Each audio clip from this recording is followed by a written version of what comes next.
Olá, boa tarde. Veja os destaques de hoje do portal da Assembleia. Os assuntos debatidos na sessão plenária desta quinta-feira. Reunião discute emissão de laudos permanentes para pessoas com deficiência. Levantamento feito pelo Unicef mostra que mais de 7.000 crianças e adolescentes morrem por ano de forma violenta no Brasil, chegando a 80% entre os maiores de 10 anos. Termina hoje o prazo para o recadastramento de aposentados e pensionistas do Estado. E saiba o que vai mudar na internet com a escolha da frequência que vai ser usada na quinta geração de internet móvel, o 5G. E o que nos espera no futuro bem próximo? 5G ou quinta geração? É agora no portal da Assembleia.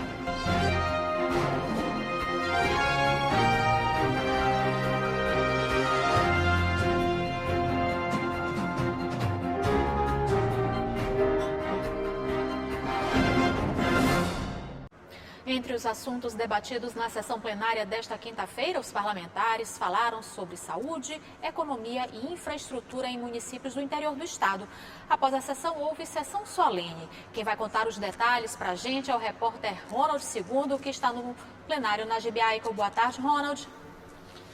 Olá, Eli Coelho, boa tarde a você, boa tarde a todos que nos acompanham aqui pela TV Assembleia. Realmente, Eli, foi uma manhã bastante movimentada aqui no plenário do Legislativo Estadual. Agora há pouco foi encerrada a sessão solene que concedeu o título de cidadão maranhense ao advogado Gustavo Carvalho. O advogado Gustavo Carvalho, que é especialista em direito empresarial, direito civil, direito marítimo, enfim, com várias especialidades na área jurídica. Eu lembro que essa proposição que concedeu o título de cidadão maranhense ao advogado Carvalho é de autoria do deputado Doutor Iglesias. A sessão foi bastante movimentada, prestigiada e encerrou agora há pouco. Como eu falei anteriormente, a movimentação foi bem intensa aqui no Parlamento Maranhense nesta manhã. Logo no início, nós tivemos a sessão ordinária, que começou a partir das 9h30 da manhã. E mais uma vez, eu lembro que as sessões plenárias aqui na Assembleia Legislativa seguem sendo transmitidas para mais de 35 cidades de todo o Maranhão, como uma maneira de levar transparência, levar um pouco da rotina, mostrar como é que tem sido os trabalhos aqui dos 42 deputados estaduais que compõem o Parlamento Maranhense. Durante a sessão de hoje, vários deputados se pronunciaram, falaram de suas agendas, destacaram algumas ações também do governo do Maranhão. Eli Coelho, a gente acompanha agora como é que foi um pouco dessa movimentação nesta manhã aqui no plenário deputado Najib Aikel. O deputado Carlinhos Florencio abriu os pronunciamentos do pequeno expediente para destacar atendimentos de saúde na cidade de Bacabal, que atenderam, segundo o parlamentar, mais de 800 pessoas com cirurgias de catarata. Pessoas agradecendo a ida desse mutirão e, nesse sentido, eu gostaria de agradecer ao governo do estado, agradecer ao governador Flávio Dino por essa realização ali. Nós destinamos uma emenda para execução desse projeto e ele nos concedeu para que se realizasse esse trabalho ali em Bacabal. Logo em seguida, o deputado Doutor Iglesias questionou a demora na execução da obra de um prédio do Poder Judiciário na cidade de Imperatriz e também criticou a gestão do Hospital Macro-Regional de Caxias. As críticas do deputado Doutor Iglesias sobre o hospital foram rebatidas pela deputada doutora Cleide Coutinho. Quem também usou a tribuna foi o deputado Wellington do Curso.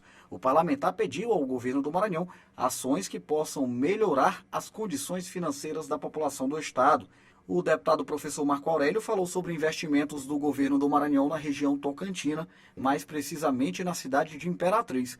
O professor Marco Aurélio ressaltou a importância da UEMASul para a região. A UEMASul teve o total apoio e prioridade do governo do estado, o compromisso do governador, o apoio da Secretaria de Infraestrutura do Estado, com o secretário Cleiton Noleto. E essa obra, ela ressignifica todo um plano de desenvolvimento regional, porque ela garante uma oportunidade, ela garante um ensino cada vez melhor, sobretudo na prática acadêmica, para os cursos de veterinária, agronomia, engenharia florestal. O deputado Fábio Braga propôs projetos que possam fortalecer a economia local da cidade de Coroatá. E o que eu acho importante nisso é que esse tipo de feira faz com que haja uma movimentação na cidade, faz com que haja um engajamento das pessoas, faz com que as pessoas voltem a acreditar no seu comércio local, no desenvolvimento, no artesanato, nos produtos produzidos na região. Movimenta-se assim uma economia, uma série de investimentos estão sendo feitos nas nossas cidades e que, com esses estandes montados lá na Praça José Sarney, lá no município de Coroatá amanhã, teremos uma amostra daquilo que é produzido, daquilo que é feito pelo comércio local. Daqui a pouquinho a gente volta a falar com o Ronald II. Um levantamento feito pelo Unicef mostra uma realidade assustadora. A cada ano, mais de 7 mil crianças e adolescentes morrem no Brasil de forma violenta. E o maior número de vítimas são meninos negros. O levantamento foi feito pelo Unicef e Fórum Brasileiro de Segurança Pública entre 2016 e 2020. De acordo com os dados coletados, que traçou o panorama da violência letal e sexual contra crianças e adolescentes no Brasil, mostra que a cada ano, 7.100 são mortos de forma violenta. Os registros que entraram na pesquisa realizada nos 26 estados e mais no Distrito Federal foram referentes a mortes violentas intencionais, homicídio doloso, feminicídio, latrocínio, lesão corporal seguida de morte, mortes decorrentes de intervenção policial e violência sexual, estupros e estupros de vulneráveis, contra crianças e adolescentes de 0 a 19 anos. Meninas e meninos são a vítima preferencial da violência, seja uma violência institucionalizada, seja a violência do racismo que leva ao extermínio, ao assassinato, seja a violência doméstica.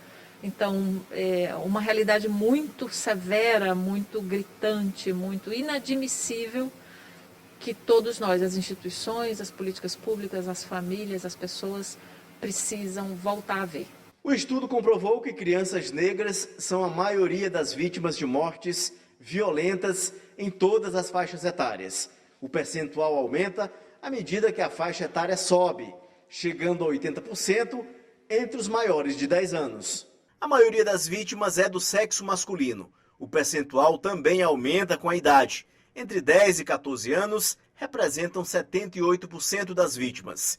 Entre 15 e 19 anos, o percentual sobe para 92%. Existe uma política pública no Brasil que deveria ser uma das mais eficientes, que é o registro da violência e da proteção da criança e do adolescente, que é vítima ou testemunha de violência. O Unicef está trabalhando nisso com os parceiros, com governos municipais, governo estadual, sociedade civil, conselhos de direitos, justamente na implementação da Lei 13.431, que prevê o enfrentamento e a redução dos impactos dessa violência em crianças pequenas. E veja no próximo bloco, reunião discute direitos de pessoas com deficiência. E termina hoje o prazo de recadastramento para aposentados e pensionistas do Estado. Você acompanha logo após o intervalo.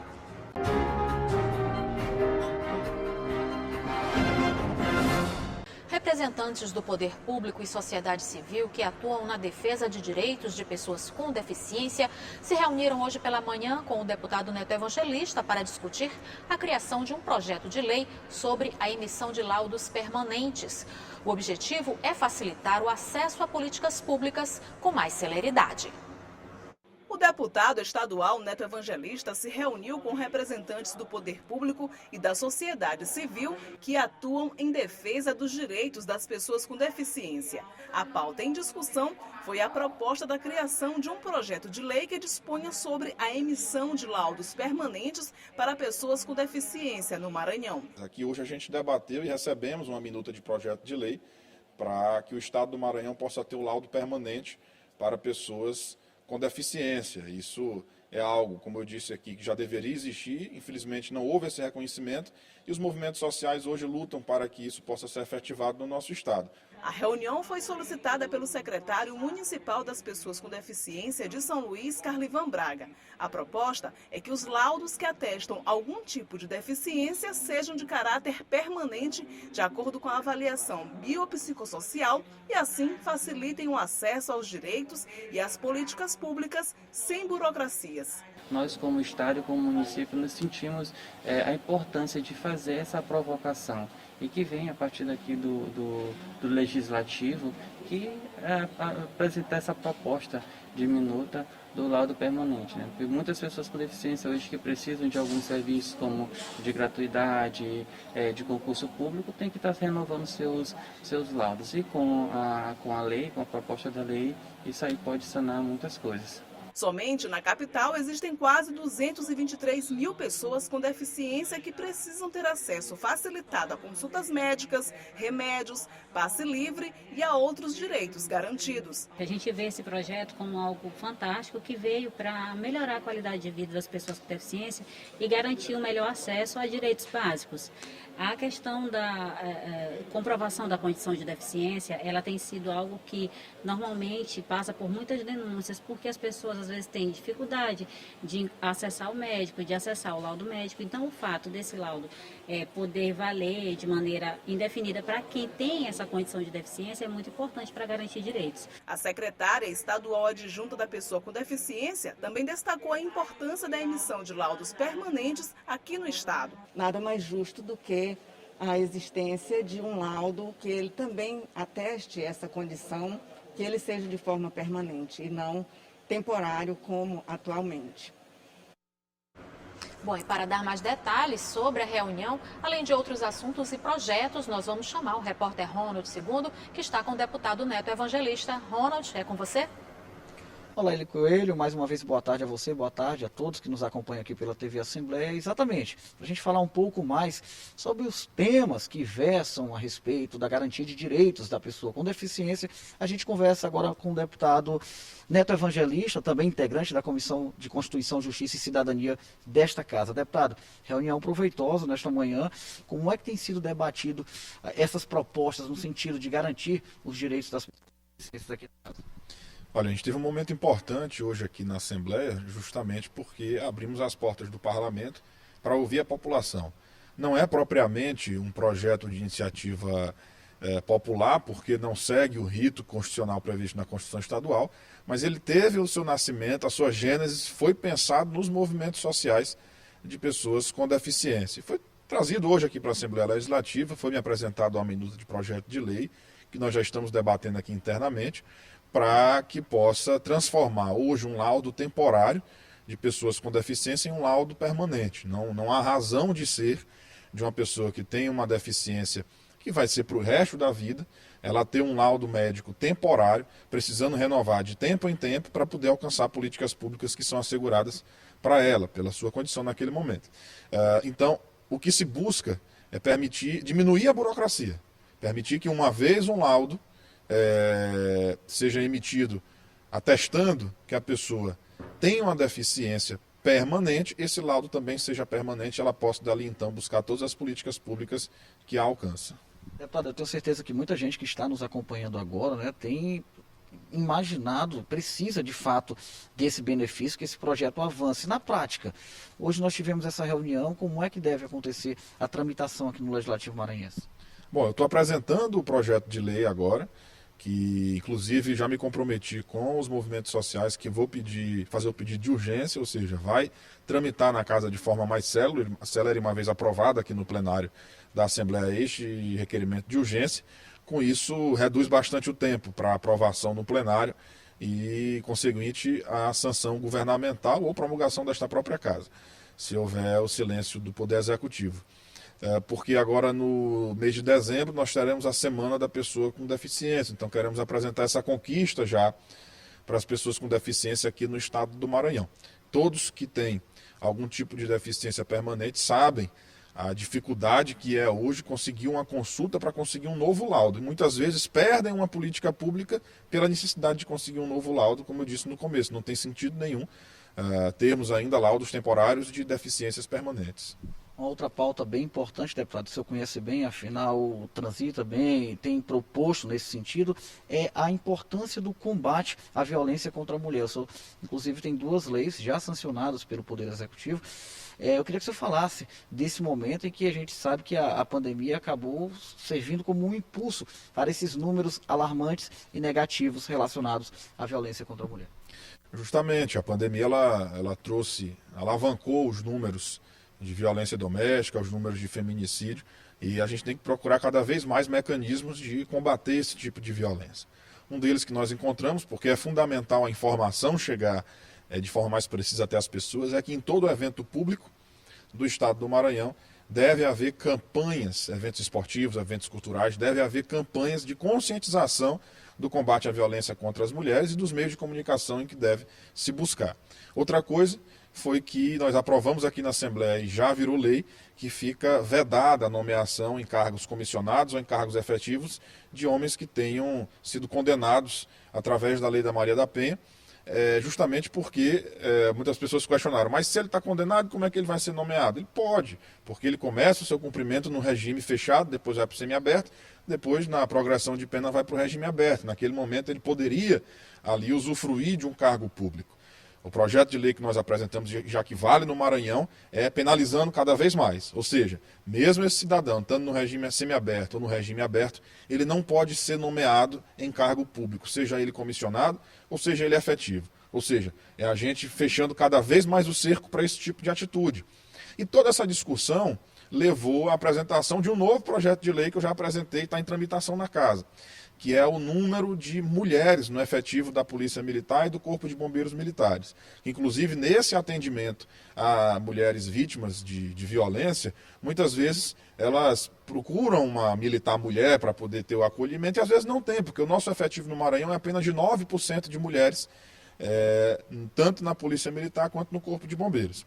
É lógico que o exercício militar, ele muitas vezes precisa sim da força do homem, mas não faz sentido você ter apenas 9%. Então, num debate com mulheres nesse sentido, a gente apresentou uma proposta na Assembleia que eleva para um mínimo de 20% de mulheres, tanto no quadro de policiais militares quanto do Corpo de Bombeiros Militares. Ou seja, vai mais do que dobrar num prazo de menos de 9 anos. Até 2030 a gente fala do cumprimento desse mínimo, ou seja, não é um teto, é um mínimo. Tem que ter um mínimo de 20%, dobrando esse efetivo. Projeto já apresentado aqui na casa, como é que está a situação da tramitação? Foi apresentado, está em tramitação inicial ainda. Vai para o diário agora, para recebimento de emendas, inclusive, depois vai para as comissões temáticas. É a Comissão de Constituição e Justiça, que é a que passa inicialmente, depois provavelmente a Comissão de Segurança Pública desta casa. Vai depois ser apreciado no plenário. Deputado, obrigado pela sua participação. Eu que agradeço. Então é isso, conversei com o deputado Neto Evangelista, o deputado estadual, falou aqui sobre algumas pautas, proposições, projetos já apresentados, projetos de autoria do próprio deputado nesta casa, deputado que integra a Comissão também de Justiça e Cidadania do Parlamento Maranhense. Eli Coelho, eu volto com você. Obrigada, Ronald, pelas informações. E aposentados e pensionistas do Estado têm até hoje para fazerem o recadastramento. A atualização dos dados deve ser feita pelo site do IPREV. Instituto de Previdência dos Servidores do Maranhão, o IPREV, anunciou novas datas para o recadastramento dos aposentados e pensionistas do Estado, o que deve ser feito neste mês de novembro pelo sistema disponível no site do IPREV, iprev.ma.gov.br. O Instituto conta ainda com uma central de atendimento pelo WhatsApp. É importante ressaltar que o recadastramento é obrigatório e que a não realização vai implicar na suspensão e posterior cancelamento do benefício. Então, recapitulando os prazos, até 4 de novembro para os segurados que nasceram de janeiro a julho e até 21 de novembro para os segurados que nasceram de agosto a dezembro, tudo através do nosso site iprev.ma.gov.br.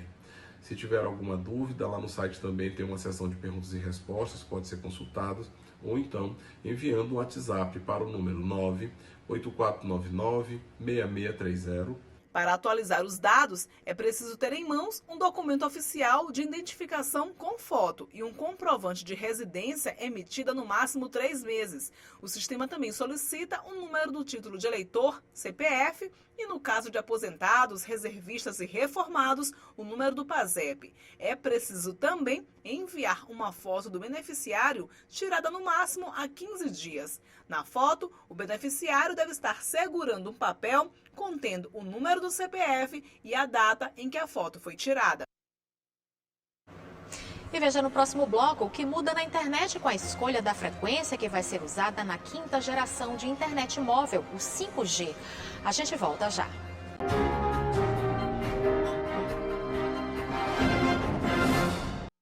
O Instituto Brasileiro de Geografia e Estatística iniciou hoje o primeiro teste nacional do Censo 2022. Os testes incluem todas as etapas do censo, desde os sistemas e equipamentos de coleta até o modelo de entrevistas, que serão presenciais, por telefone e pela internet. O período de testes acontece até dezembro. Os moradores podem verificar a identidade de todos os entrevistadores do IBGE por meio do site respondendo.ibge.gov.br ou pelo telefone 0800 721 8181. O censo oficial deve acontecer a partir de junho de 2022. E acontece hoje o leilão das frequências que serão usadas na 5ª geração de internet móvel, o 5G. Considerado um grande marco tecnológico, o padrão viabiliza várias inovações em diversos setores.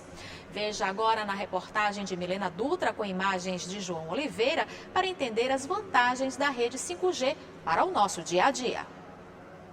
O que tanta gente quer com o celular? Se conectar, trocar dados, informações, mas para isso não pode faltar uma coisa: velocidade. Para ter acesso mais rápido, entendeu? Mandar foto, tudo, vídeo, tudo mais rápido, tudo é melhor. Ela faz parte do universo de usuários da rede de internet móvel que busca velocidade de conexão, transmitir e receber dados em segundos. A tecnologia 4G, tipo de conexão mais comum na atualidade, tornou isso possível. Mais velocidade, chamadas de vídeo sem interferência, reprodução de imagens sem interrupções e com alta definição, além do envio rápido de fotos, áudios e vídeos. Para entendermos o que nos espera no futuro, é preciso voltar ao passado. Lembram do sinal de telefonia analógico? A primeira geração, ou 1G, marcou o lançamento da telefonia móvel em todo o mundo. Mas nessa época só era possível fazer chamadas de voz.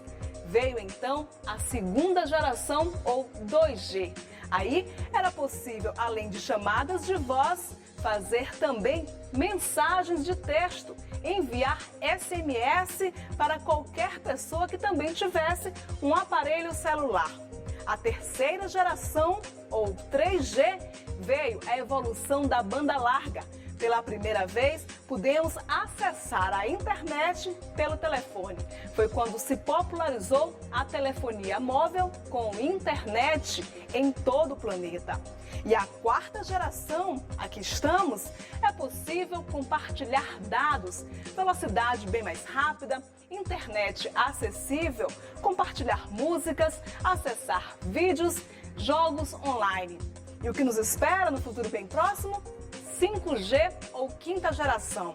Velocidade bem mais rápida que a 4ª geração, conexão bem mais ampla e a novidade, a internet das coisas. Nossos aparelhos estarão conectados a eletrodomésticos, carros, sistemas de segurança, hospitais. Tudo ligado em uma única rede em que bilhões de dispositivos estarão conectados ao mesmo tempo. O 5G é a estrada. Então hoje eu não consigo conectar as coisas porque eu não tenho banda, não tenho estrada. Então o 5G vai ser a estrada. O que o 5G vai trazer com vocês? Vai trazer com ele a internet das coisas. Aí meu óculos vai estar na internet, teu relógio vai estar na internet, tua geladeira vai estar na internet, os carros vão estar conectados, né? A expectativa é que em 2025 teremos 1,4 bilhão de conexões via tecnologia 5G. A implantação do 5G deve gerar nos próximos anos cerca de 2,2 trilhões de dólares, o que equivale a 8,9 trilhões de reais na economia mundial.